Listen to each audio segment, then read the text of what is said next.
Okay, we'll do one more for today, and that'll be chapter 7 from Genesis. The Lord God is an asshole.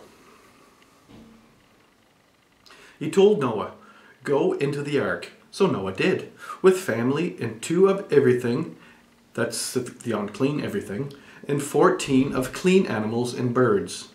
So you're doing the math here.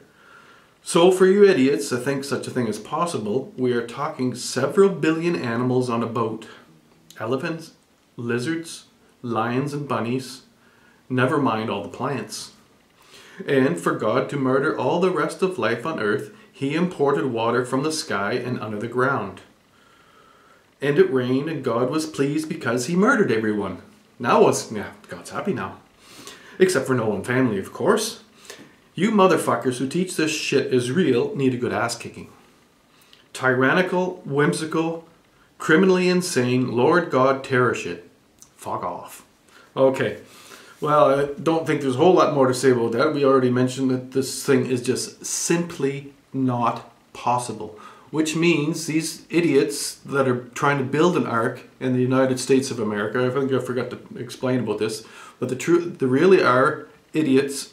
I keep calling them idiots when I mean to say creationists, who plan to build an ark, and then it'll be like one of those places where you can pilgrim to, and then they'll sell donuts and hot dogs and make $1 million, just like they do in Mecca. They get some kind of a stone there, and millions of people go and walk around, and because the stone was from outer space or something.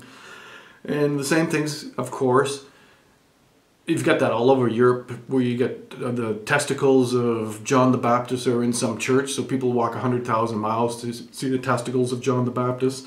And then you've got a lock of hair from Mary Magdalena in another church, so you can walk to that church. And of course, every time you go to these places, you stay there at the hotel and you give out your money. And the whole thing is a scam for idiots. And I keep saying idiots when I mean ignorant. So if you hear me say idiot, I'm not trying to be mean. I'm just saying that people were playing really, really stupid games. And to think that it matters, even if there was a John the Baptist, which maybe there was, maybe there wasn't. But what does his bone have to do with anything? How does it matter? And we get ourselves all worked up about a fairy tale and forget that the rest of the world might be something better. I mean, a lot of people say, well, if we don't have religion, what are we going to have? Well, we might have sanity. Now, wouldn't that be a thing? Imagine a sane population. That would change the world in ways that we cannot fathom because we have never been sane.